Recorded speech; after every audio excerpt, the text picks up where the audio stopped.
ఆశ్చర్యకరమైన బైబిల్ పాఠముగా సమూయేలు 2వ గ్రంథము 9వ అధ్యాయం చదువుకుందాము.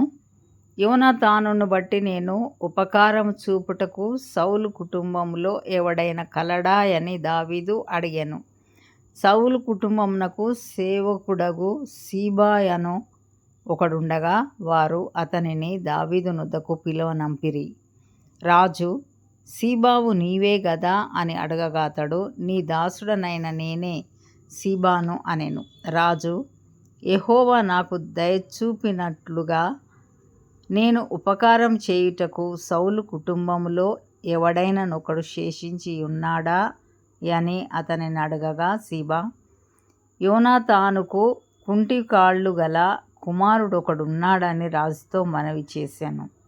అతడెక్కడ ఉన్నాడని రాజు అడగగా సీబా, చిత్తగించుము, అతడు లోదెబారులో అమ్మీయేలు కుమారుడగు మాకీరు ఇంట నున్నాడని రాజుతో అనెను. అప్పుడు రాజైన దావీదు మనుష్యులను పంపి లోదెబారులో నున్న అమ్మీయేలు కుమారుడగు మాకీరు ఇంట నుండి అతన్ని రప్పించెను. సౌలు కుమారుడైన యోనాతానునకు పుట్టిన మెఫీబోషెతు దావీదు నొద్దకు వచ్చి సాగిలపడి నమస్కారం చేయగా దావీదు, మెఫీబోషెతు అని అతని పిలిచినప్పుడు అతడు, చిత్తము, నీ దాసుడనైన నేనున్నాననెను.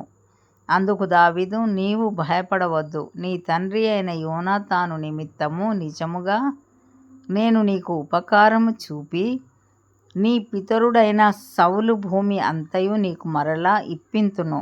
మరియు నీవు సదాకాలము నా బల్ల యొద్దనే భోజనం చేయుదువని సెలవీయగా అతడు నమస్కరించి, చచ్చిన కుక్క వంటి వాడనైనా నా ఎడల నీవు దయచూపుటకు నీ దాసుడనగు నేను ఎంతటి వాడను అనెను.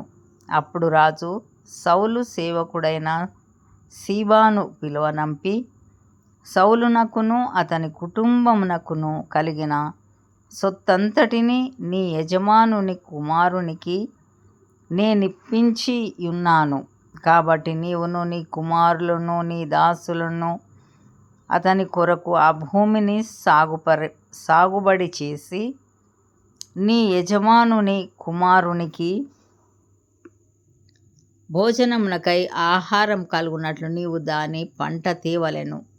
నీ యజమానుని కుమారుడైన మెఫీబోషెతు ఎల్లప్పుడూ నా బల్ల యొద్దనే భోజనం చేయునని సెలవిచ్చెను.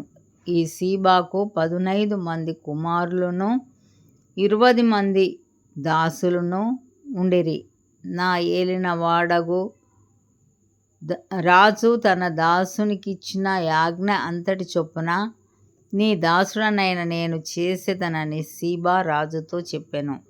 కాగా మెఫీబోషెతు రాజకుమారులలో ఒకడైనట్టుగా రాజు బల్ల యొద్దనే భోజనం చేయుచుండెను. మెఫీబోషెతునకు ఒక చిన్న కుమారుడు ఉండెను, వాని పేరు మీకా.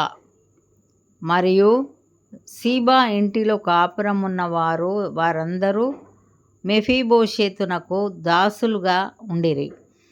మెఫీబోషెతు యెరూషలేములో కాపురం ఉండి సదాకాలము రాజు బల్ల యొద్ద భోజనం చేయుచుండెను. అతని కాళ్ళు రెండును కుంటివి. ఇంతటితో ఈ దినం కొరకైన బైబిల్ పాఠము సరి.